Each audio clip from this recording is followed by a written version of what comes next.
Kæru vinir sem eru hingað komin í Vídalínskirkju í dag og þau ykkar sem að heima sitja eða í vinnunni sitja við tölvuna, verið bara innilega velkomin til þess að, kannski ekki að taka þátt í þessu samtali, heldur vera hér með okkur byrni að hlýða á okkar samtal.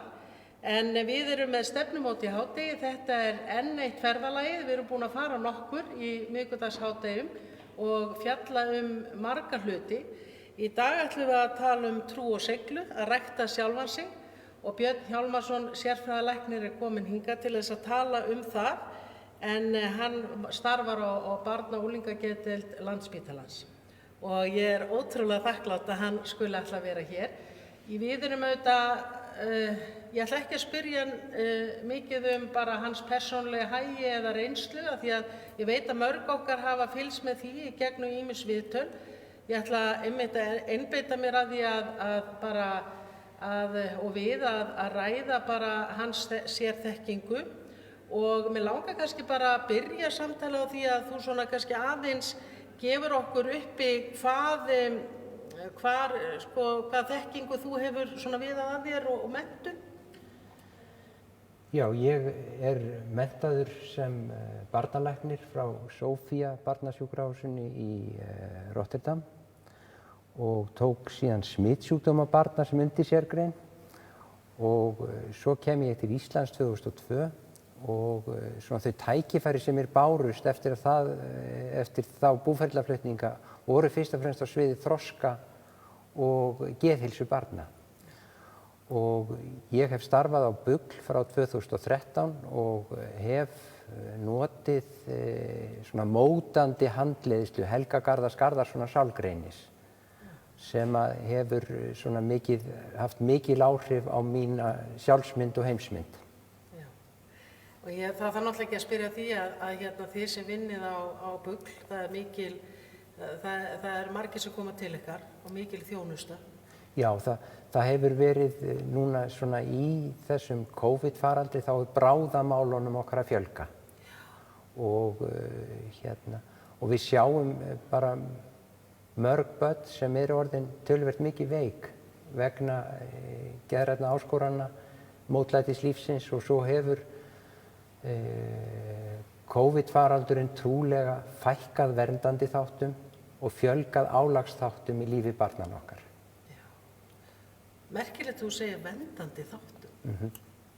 En það auðvitað að þau eru minna í skólanum og minna, þú meinar að það eitthvað... Já, svona verndandi þættir eru þá góð regla á skólastarfi, góð regla á tómstundum, og svo náttúrulega kannski stærsti verndandi þátturinn af þeim öllum að hvernig getum við tryggt að börnin okkar séu í góðum tengslum við sig sjálf. Og það þá einkum og sér í lagi með því að vera í góðum tengslum við sína nánustu. Já. Því að það hlutverk okkar fullorðna fólksins að hjálpa börnum að tempra tilfinningar sínar.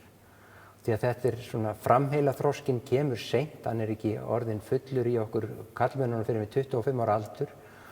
Þannig að við fullorðna fólki þurfum að hjálpa börnum að tempra tilfinningar sínar þar til að framheila þroskinn orðinn nægur að geta gert það sjálf. En þegar við vorum að undirbúa þetta samtal, þá varst að tala við mig doktorsritgerð sem þú hefur sett þig sérlega inn í, sem kemur frá Bandaríkjunum. Já. Og frá árinu 2006. Já. Og sem þú hefur sett þig sérstaklega inn í, og mér langar kannski bara til þess að þú svona aðeins bara kynnir hana og svo niðurstöðurnar. Já, ég bara þakka fyrir þetta tækifæri að hafa svona fengið tilefni til þess að setja mig ofan í það hvað svona gagnreynd vísindaleg aðferð, hvað hún segir okkur trúna og þrautseiguna. Og Candice Storey Alcorta gerði sem sagt útskrifaði sem doktor í heimspeki frá Háskólanum í Connecticut 2006, og aðalleiðbeinandi hennar var Richard Sosis og aðstoðarleiðbeinendur voru Hardwerker og McBerthy.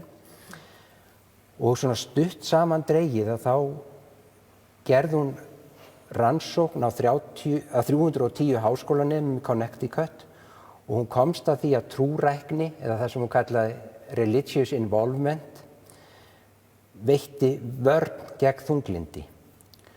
Svo hélt hún áfram og hún rannsakaði unglingana og hún velti fyrir sér þessari mannfræðilegu staðreynd.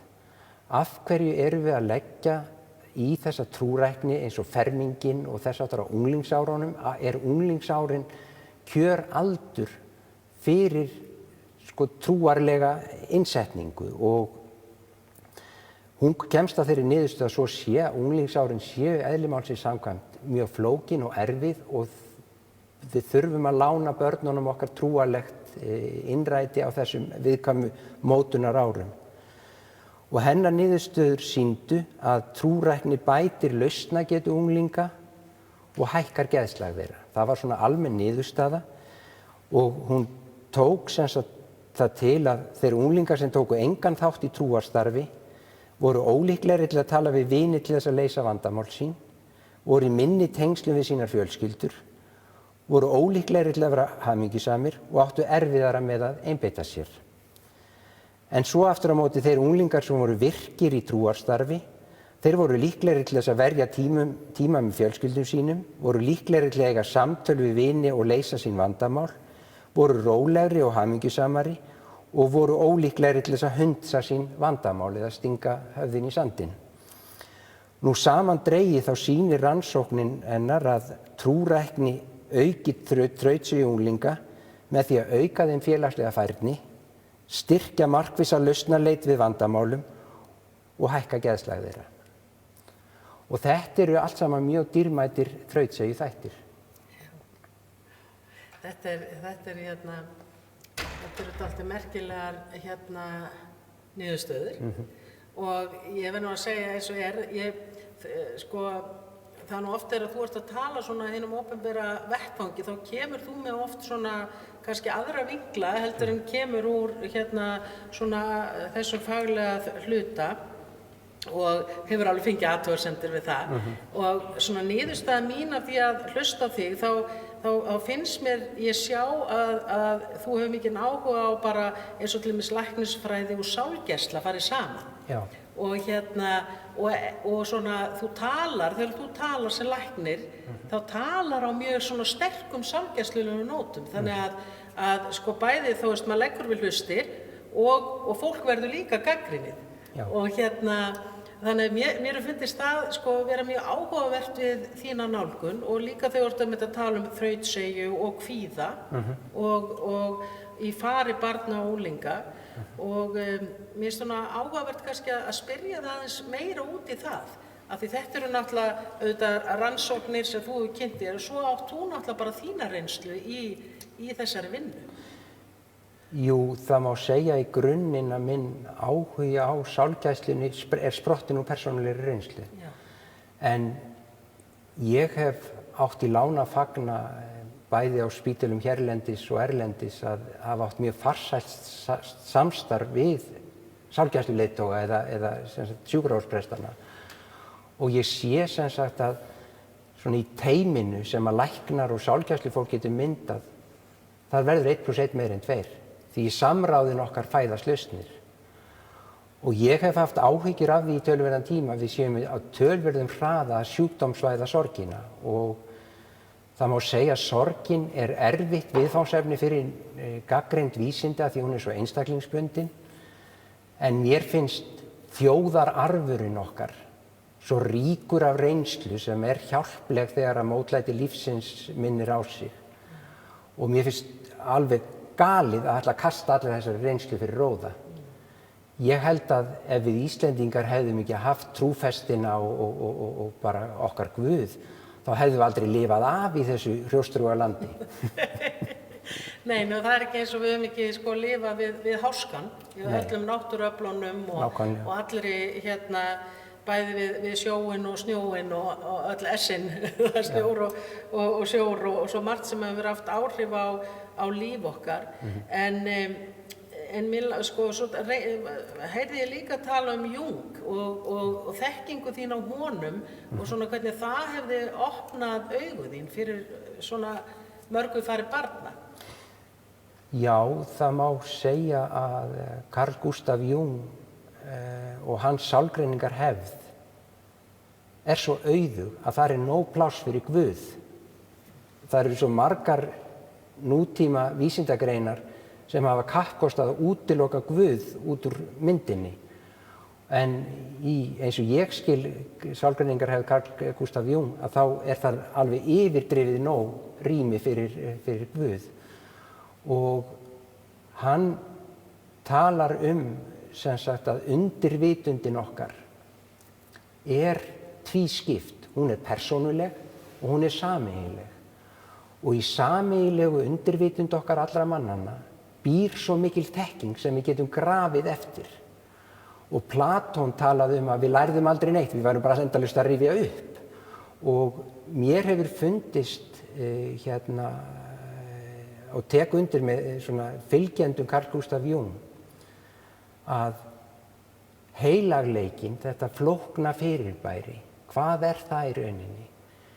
Mér finnst í rauninni að heilagleikinn snýst það að við erum að grafa meira og meira niður í undirvitundin okkar, við erum að kynnast sjálfum okkur betur og betur og betur með bara einlægri sjálfskoðun og rannsóknum á okkur sjálfum og í rauninni má segja að ég öðlaðist á hugsjón með því að bara stúdera fræði Carl Gustav Jung að í fyrsta lagi að bæta sjálfan mig, verða besta útgáfan af sjálfum mér og líka reyna að hafa góð áhrif á mitt samfélag. Og mér finnst við sem samfélag hér á Norðurhjara, mér finnst eins og við séum að dunda okkur við það í róleitum að rífa okkur upp með rótum. Við verðum að hlúa rótunum okkar til þess að vera farsæl þjóð því að jafnvel þó við búum við efnahagslega velsæld í dag, þá fylgir andlegri hnignun þjóða alltaf afturför á veraldlega sviðinu líka. En heldur það sem mikilvægt, ég spyr þig, ég veit alveg hvað mér finnst, en að það séu þá líka sameiginlegar rætur? Já, það eru sameiginlegar rætur, já, það eru sameiginlegar rætur og ég hef með rannsóknum á sjálfum mér og sonum mínum 4, ég hef komist að því að basstrúin eðlisávísun. Og mér finnst ákaflega mikið tekið frá börnunum okkar að við rænum við basstrúnni. Því að jafnvel guðlausustu menn, þeir ákalla drottinn Guð sinn þegar þeir komast í sjávarháska, eins og margar dæmisögur Þannig að það verk á fjölum Þjóðleikhússins, Vertu úlfur. Og þar kemur mjög skýrt fram að þegar Héðinn Unnsteinsson var á sínum dýpsta punkti í hörmungum sínum, þá var það Guð sem bjargaði líf hans.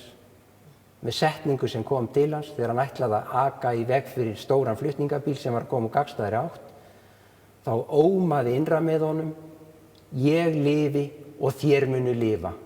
Og hann féll frá sjálfsvígsáformum sínum. Þakka þér fyrir að minnast á þetta. Ég var að horfa á leikriti á Laugardalskvöldinu og það ekki oft sem ég geng út úr leikhúsi grátandi með ekka og ég ennþá grátandi á Sæbrautinni leiðinni heim og það þegar hún nefnir þetta að sem sálgæti þá þekki ég þetta þegar að fólk í dýpstu þjáningu þar sem að öll sund eru lokuð, ekkert, öll von farin, að þá það þessi reynsla. Og ég bara, og það líka, ég hef búin að ganga svo oft í gegnum kirkjugarðsliðið í Vestmannaeyjum, þar sem stendur ég lifi og þér munu lifa. Þannig þegar Björn Thor hrópaði þetta yfir Þjóðleikhúsið, að ég var bara, ég þurfti alveg ég segi bara, það ekki oft sem ég bara græt í leikhúsið. Þannig ég segi bæði til þess að gera sér grein fyrir eðli geðsjúkdóma og áhrifum þess á líf fólks, og ég tala nú ekki nauðungavistun og slíkar aðfarir við gagnvart þeim sem stríða við geðsjúkdóma, að þú beitir fólk, tekur fólk með valdi sem veikt. Það ekki venjan nema þegar það kemur að því.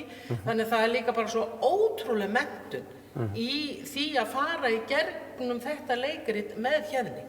Og hann náttúrulega ég þekki hann og ég man allt sem hann segir. Það hann bara svona greift það sem hann segir. Þannig þakka þér fyrir að minnast á það, vegna þess að það var auðvitað fyrir mig sem trúi manneskja var það bara mjög sterkt trúanleg upplifun þarna, en líka mjög fróðlegt.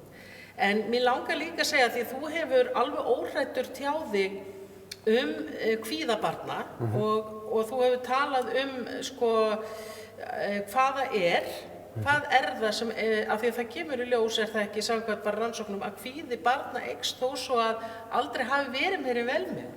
Já. Jú, það eru rannsóknir frá Íslandi, rannsóknir á greining sem sýnir sérstaklega að kvíði unglingsstúlkna fer vaxandi og við sjáum það sem bráðamálunum okkar fjölgar og það eru, ég held að við sem þjóð verðum að fara að hugsa okkur hvernig búum við að börnunum okkar og ég hef sett fram þá kenningu, hún nú ekki sönnuð, þetta bara mín tilfinning að við séum óavitandi að ræna bernskunni frá börnum okkar og við sem sagt, það þá þannig að þegar að 3 kynslóða fjölskyldan bjó undir sama þaki þá hlupu afi og amma undir bagga með foreldrum þegar foreldrunum fataðist flugið í uppeldinu og sköpuðu börnunum öruggt skjól. Og við sjáum það að þetta örugga skjól, það núna færst frá afi og ömmu og núna barnavendir búin að taka þetta við. Þannig að það mjög fallegt vinnulag í nútímanum að þegar kallað til lögregla vegna heimilisofbeldis að þá kemur barnaverndarstarfsmaður með til að gæta öryggi barnanna og hlúa þeim sem mjög falleg viðbót en sýnir í rauninni hvernig við sem samfélag þurfum að hlúa að okkar minnstu bræðrum og systrum. Síðan í annan stað þessi stórglæsilega kvenfrelsis barátta sem að gerði það verkum að við hámörkuðum mannauðinn, atvinnuþátttaka kvenna og karla orðin söm og þetta var sjálfsagt og mjög eðlilegt jafnréttismál. En við feðurnir brugðumst, því við komum ekki inn á heimilin til þess að bæta börnunum upp að mæðurnar væri farnar þaðan. Og við höfum verið að stofnanavæða uppeldi barna mjög hratt. Og ég hef áhyggjur af því að þessar hröðu stofnanavæðing og uppeldi barna, við séum svolítið vanbúin að taka við þessu hlutverki sem samfélag. Og við sjáum líka samkvæmt athugunum að 9% leikskólakennara þurfa á starfsendurhæfingu að halda hjá VIRK. Vegna kulnunar í starfi. Þetta 5% leikskólakennara og svo 2% framhaldsskólakennara. Þannig að þessi mikla uppeldislega ábyrgð sem að við sem samfélag höfum tekið við, hún okkur þung í skaut og við þurfum virkilega núna þegar að COVID-kreppan gengur niður þá þurfum við bara einhenda okkur í að hlúa eins vel að börnunum okkur við getum. Og hvað á ég við með því? Ég held að ég kalla alla afa og ömmur þessa samfélags til ábyrgðar, eigiði góðar gæðastundir með börnunum ykkar, gefið þeim reynslu kynslóðanna, því að við erum virkilega að ganga í gegnum harðan vetur þjáninga og erfiðleika og nú þurfum við bara einhenda okkur í að búa okkur undir fallegt vor. Og svo náttúrulega í þriðja lagi þessi stafræna bylting og hún frábær fyrir það hvað hún hefur gert margt mögulegt eins og til dæmis þessa útsendingu. Hún hefur gert okkur kleift að vera í samskiptum heimshorna á milli, allan tíma sólarhringsins og haft margt gott í för með sér. En ég hef áhyggjur af því að þessi stafræna bylting, sem ég vil kalla, hún sé að ræna börn og foreldra gæðastundum. Gæðastundum sem að gæti þá falist í því að lesa saman fallega sögu, leika fjölskylduspil eða horfa saman á fallega bíómynd og ræða síðan á eftir. Því að sko, til þess að barn læri að vera í góðum tengslum við sig sjálft, verður það að vera í góðum tengslum við uppalendur sína.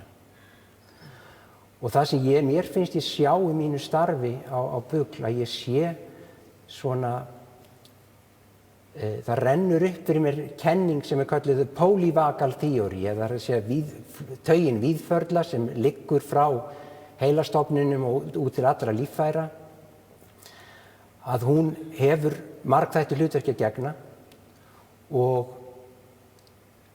hún ræsir fram þegar að heilinn ræður ekki álagi lengur, þá ræsir hún fram flótta- og árásarviðbragð, flótta- og árásarkerfið.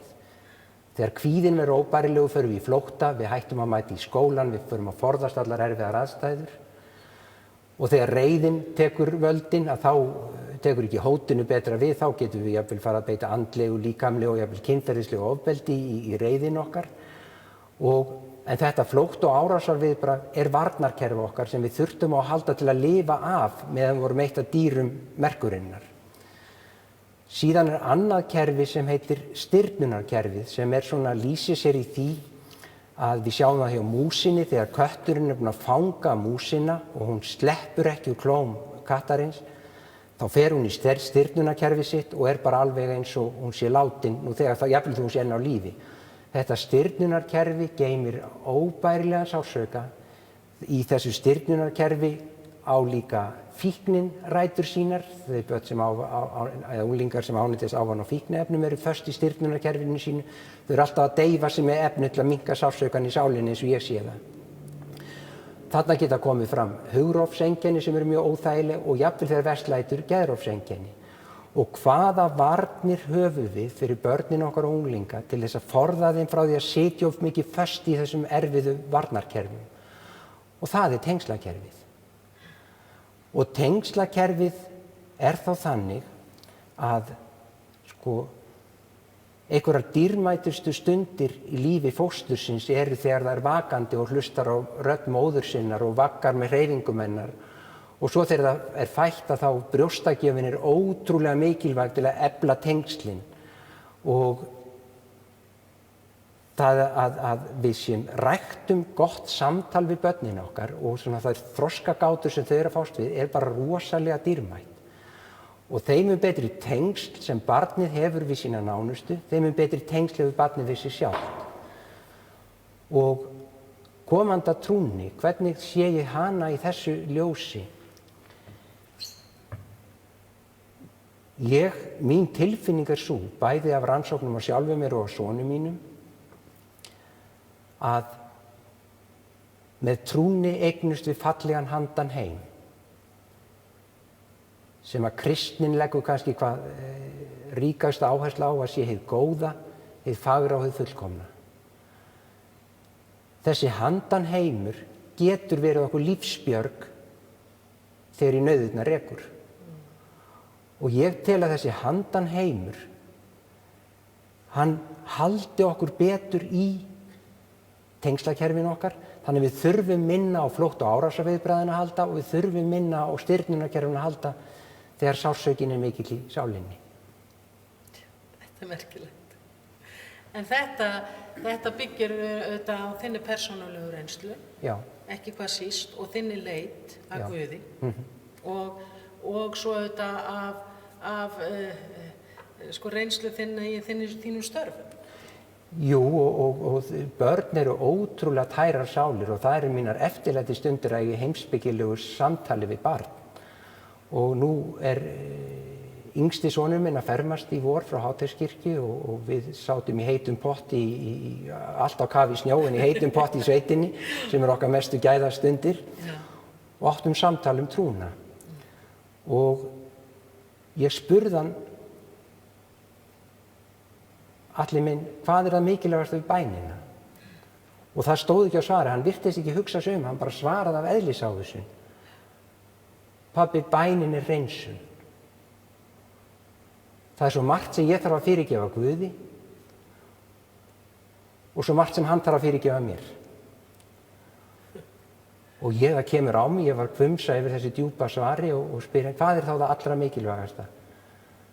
Pabbi, það er að vera laus í sektarkenndina því ég er alltaf að gera mistök í samskiptum og hinir líka.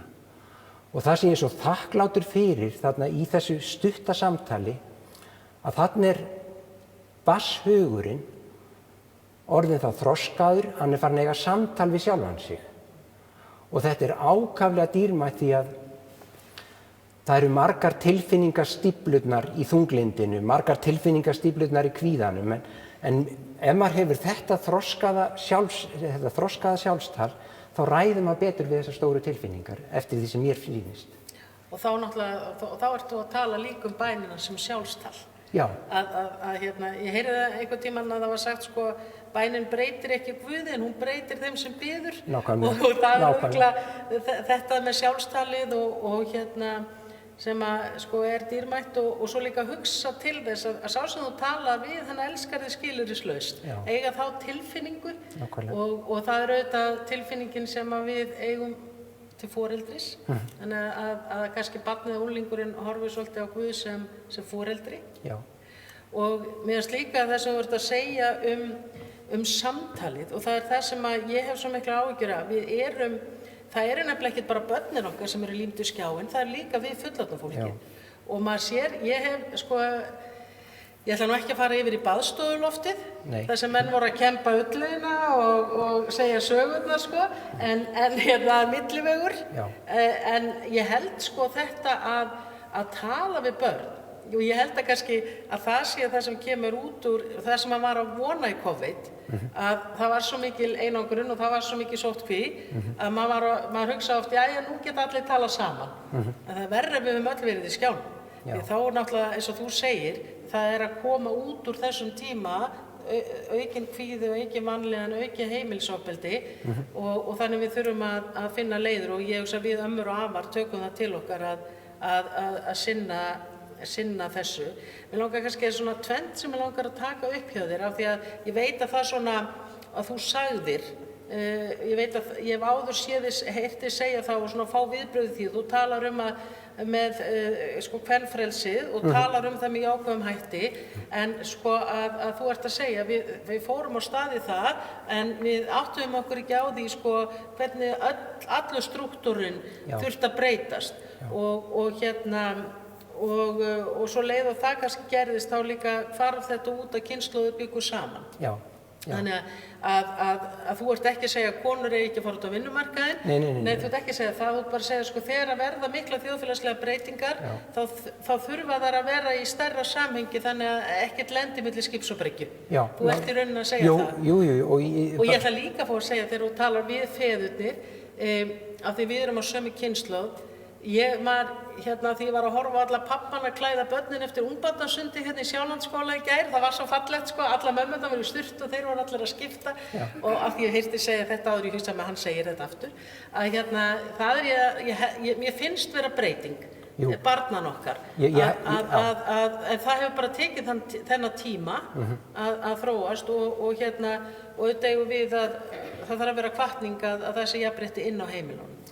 Já, ég held að þetta allt, ef ég myndi draga það saman í eina setningu, að bara samfélagið okkar býr yfir svo miklu hraða og spennu að báðir foreldrar verða að gangast við sína ábyrgð á börnunum og það hallar svo sannarlega á konurnar í þessu og til dæmis sem talað hefur með þriðju vaktina sem að konur bera í miklu ríkari mæli heldur en við kallarnir. Að ég held að mitt ákall bara að við gerum þetta saman og við bara áttum okkur á því að nútíminn og síðnútíminn flókið tímaskeið fyrir börn. Það eru gríðarlega hraðar samfélagsbreytingar sem sér ekki fyrir endan á. Tækninni fleygir fram og í rauninni sé ég það þannig að færni okkar til að umgangast tæknina hefur ekki vaxið eins hratt eins og tæknin sjálf. Þetta var mjög góð setning. Ég ætla líka að segja við að þú ert að tala kvíða barna. Ég hlusta á mjög merkilega konudaginn sem doktor í svefnrannsóknum. Og hún var að segja að við byggjum í dimmu landi og það væri gott að þegar við vöknum á morgnana þá kæmi svona birta eins og á ljósunum eða skjábirta, skiljiði. En hún sagði að það versta sem við gerum þegar við setjum skjábirtuna áður en við förum að sofa vegna þess að það gera verkum að þá þarf að vera myrkur. Og hún sagði, þessi kona, að ótti hennar væri sá að þessi mikli skjátíma á kvöldin gerða verkum að svefnin, það verður röng skilaboð til svefnsins og djúpsvefnsins sem gerða verkum að kvíði væri að aukast. Jú, það er til bara biblía svefnrannsókna sem að Matthew Walker skrifaði og hefur verið þýdd á íslensku og heitir bara Af hverju sofum við? Og þetta sem hún nefnir með skjáinn að það er bláa ljósið í skjátækjunum sem að sérstaklega ef maður í þeim eftir kvöldmat, að það getur truflað heilastarfsemina á þann hátt að það dregur úr framleiðslu melatóníns og melatónin eða svefnhormónið okkar, þannig að þið getið ímyndað ykkur það að maður horfa mikið í skjá, dregur og dregur úr framleiðslu melatónin, maður bara ekkert orðinn þreyttur þegar maður á að fara að sofa. Og þetta eitt af því sem að margir foreldrar lýsa fyrir mér að það hafi verið mjög gagnlegt að taka skjátækin út úr svefnherbergjunum þegar börnin okkar og unglingarnir eiga að fara að sofa, því það eykur þeim bæði svefnlengd og svefngæði. Þannig að á mínu heimili það þannig að við geymum alla farsíma, alla snjallsíma í almannarýminu á nóttunni, bara svo þessi ekki að trufla svefnin. Þannig að ég held að þetta hvatningin að nýta tæknina, kunna á þetta, en setja utan það einhverja tímaramma eins og annað. Nákvæmlega. Mér langar líka, ég var svo frábær, ég sleppti því að taka með mig klukku. Þetta heitir að vera núvitund, ég veit ekkert hvað samtal okkar líður. Takk. Við eigum smá stund eftir. Það eitt, nú ég búin að þjóna í 30 ár og spyrja fermingabörn ennþá lengur en það, að það svona oft þetta samtal það hvort það eigi að byrja, hvort það sé rétt að fermingafræðslan fari á stað þegar þau eru 13 ára og hvort það ekki bíða allir koni menntaskóla eitthvað svona. Og ég hef sagt að þegar maður er 13 ára, þetta náttúrulega bara eitthvað sem af reynslu og engum bókum, að þegar maður er 13 og 14 ára þá maður að fara sem sagt út úr barnæskun yfir í unglingsárin, og þetta er svo rosalega flókin tími að verða barn í ungling, og þess vegna sé það svo mikið styrkleiki að hafa sem sagt bæði skólana með sér og kirkjuna með sér í samtalinu og samfélaginu inn í þessum breytingum. Og ég segi það kannski skiptir ekki stóra máli hversu mikið þau læra þennan vetur, heldur það að koma og eins og ég segi við foreldrana og krakkana, þeir að koma einu sinni í viku og við erum bara eigum alvöru samtal einhver svona alvöru hluti, við erum ekki að tala hver á TikTok eða hvernig þetta við erum að tala gildi, við erum að tala reynslu, við erum að tala náttúrulega ekki síst bara, þú veist, þetta rauninni jákvæð sálfræði allan veturinn og þú mátt ekki vera með símann og við verðum að tala saman. Já. Og þá þetta kvikna alls konar spurningar og þess vegna ég verið voru hrifin á þessu tíma, ég alls ekki vilja breyta, ekki vera árið fyrir og ekki árið seinna. Nei, akkurat. Það unglingsárin eru ótrúlega erfiður tími og ef maður rannsakar streituviðbrögð í börnum og unglingum þá miklu meiri streita í unglingunum okkar heldur börnunum okkar. Þau eru að gangi í gegnum gríðarlega hraðar breytingar á heilastarfseminni. Það að myndast nýjar tengslabrautir, það að koma mýjelin slíður nýtt tengslabrautirnar þannig að verða hraðari og það bara mannfræðileg staðreynd að samfélög manna hafa valið þennan aldur, unglingsaldurinn, til þess að koma með ferminguna, staðfesta skírnina eða einhverja trúarlega innlögn. Og ég get ekki ímyndað mér annað að það hafi séð eitthvað vit í þessu úr því við höfum gert þetta í gegnum aldirnar og við skulum velja þennan aldur og það sjálfsagt rannsóknarefni hvort að samfélag okkar sé orðið svo breytt við ættum að velja einhvern annan aldur, en ég held þetta sé kjörinn aldur. Og þú nefndir líka þetta með foreldrahlutverk Guðs og það auðvitað þannig að við finnum það foreldrarnir að þegar unglingarnir fara að stálpast þá vilja þeir vera sjálfstæðir. Þannig að þeir kúpla manni jafnvel út úr föðurhlutverkinu og móðurhlutverkinu og vilja bara vera sjálfsins herrar. Og það kannski ekki svo galin hugmynd að fá þá bara hæsta Guðinn eða hæsta herran að þeim öllum, bara að taka við foreldrahlutverkinu í þessu tímabundið meðan unglingurinn að gangi í gegnum þessar breytingar. Ég sé það þannig fyrir mér að það ákaflega fallegur arfur í öllum trúarbrögðum sem trúlega upprunnin úr jógaheimspekinni og þessari austrænu fræðum öllum. Og ég sé það þannig fyrir mér að Jesú hlýtur að hafa verið að tala nirvana eða samadhi þegar hann talaði Guðs ríki innra með okkur. Og ég held að þessi svona handanheimur, hann hafi bara mjög mikið gildi fyrir okkur að eiga fallegan handanheim sem við getum klifið inn í, svona handanklifur eða transcendens inn í okkar handanheim í bæninni til að hreinsa okkur af mótlæti dagsins og vera tilbúin í átök nýs dags. Og það eitt sem ég langar að segja við það, því það svo mikið að bænakonum hérna í kirkjunni í dag, að það eitt sem ég hef tekið eftir hér í bænahóp, að alltaf þegar það að bera fram bænarefnin, þá segja þær alltaf allar það sama. Ég ætla fyrst að segja hvað ég er þakklát. Já. Og allar bænir byrja á því að bera fram þakklæti. Og ég held að það hefur líka svo rosalegt gildi fyrir börnin að því þau líka, manni finnst þau svolítið eðlist þakklátt. Mann finnst stundum þakklætið fara frá okkur.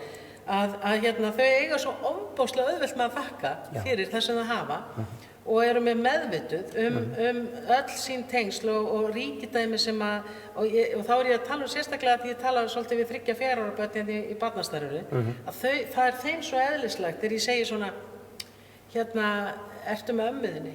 Já, svo á ég aðra og svo á ég afa og svo á ég langömmu, þannig að þau eru svo, þannig að mér finnst, það er líka eitthvað sem kemur með bæninni líka, að þegar þú talar hreinsun og ég held að það sé líka einhver svona tilfinning eins og reynsla eins og þakklætið. Ég held að það sé, ég meina gagnvart kvíðanum.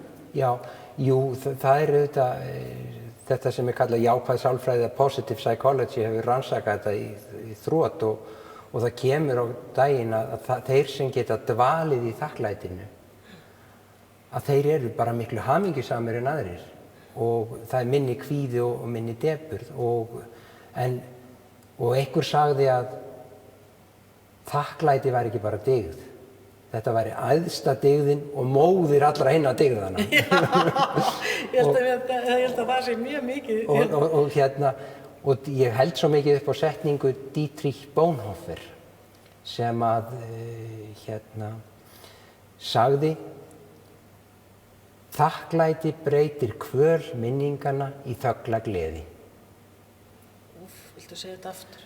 Þakklæti breytir kvöl minninganna í þögla gleði. Og ég finn það núna bara þegar ég dvel í þakklætinu með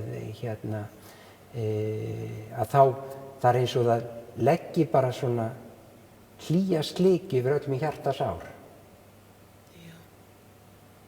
Og það er það sem mér finnst Dietrich Bonhoeffer verið að segja.